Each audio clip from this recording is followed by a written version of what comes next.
penjo mana penjo moro man wan godo kodi. Nitie ng'at machielo ni Moses. Macha ni an Moses ka Nairobi. Monjo kanisa ok owinjore kata koluwore gi katiba. But jo kanisa umbe wereuru gi weche mag siasa kabisa. Weuru wuondorwa. Jo kanisa tindo donjo kao pesa to mislead jo piny. Yesu nowacho ni mag Kaisar wene Kaisar, mag Nyasaye bende wene Nyasaye. Umbi janyis wendo no wek wuoyo kuom kuo mar jo siasa nikech jo kanisa giwegi be okorito pesa mar jo piny gi yo mar adieri. Kuo chalre obed da kuo pesa mar kanisa kata pesa mar jo piny. Kwayo maduong' ni church owere gi politics. Shida ma Kenya nigo sani owuok kuom kanisa. Musa wuoyo maber kendo in gi ratiro mar wuoyo kendo golo pachi. Igeni gima Musa ok nyal nyisi kanyo.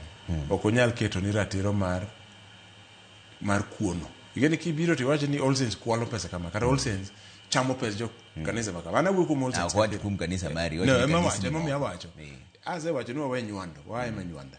Kiwacho ni All Saints Cathedral luongo ka jo siasa to jo siasa kosebiro mowuoyo to pogono molo kibunda milion achiel to dhi pogo ne patene.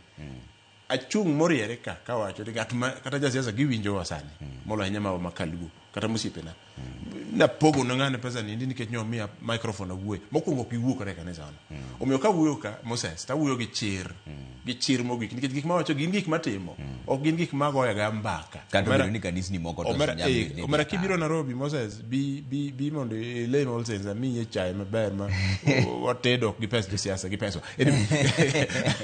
gima ta wacho ni gima wacho no ayie kod Moses nikech nitie kanisa moko mabende ni kod midenyo no to nitie mako godho ge bor to gichiwo thuolo no endo mane makwe jodolo wetena resruokwa ok wuog e lwet jo siasa kod pesni magimiyowa resruokwa wuok kuom Nyasaye kendo chung'ie weche mag adiera Nyasaye ok bitamre moko mi kuon gi michamo gi law mirwako. Bishop Ajowi wacho ni pod ahero mar siro jadolo adieri to tamo jo Kenya duto te.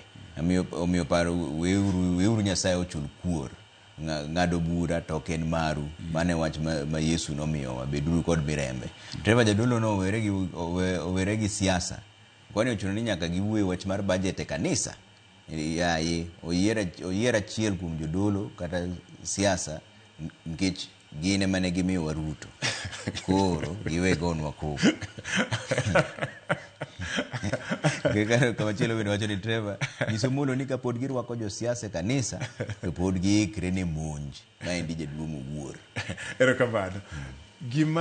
Gima abro chungi mongirore ma ok apar kabro weyo mag mana kapo ruoth obiro mofwenyona e lek mocho no mondo bol mapiny en ni wuoyo e gima mulo ngima mar japiny ni kiwuoye tiwacho ni go siasa ni kik mondo wawuoye Trevor mano gima ok nyal weyo ogeni nyako pogi siasa mar ni ana support Sakaja ana support Faith Odhiambo ana support ngane mano ja kanisa konego bed ni nyono tingeni gima wuoye en wacho ni ichoko mwandu jopiny to mwandu jopiny ni isingo no ni dhitiyo kode kama ayo kidhi tiyo kode kaka iwacho no kata Moses ma wuoyo motelo owacho ni idhi kel e ward maru milion 100 mondo ger nu health center en tija mar penjo PS mar health ni milion 100 mano keti ni dhi gero health center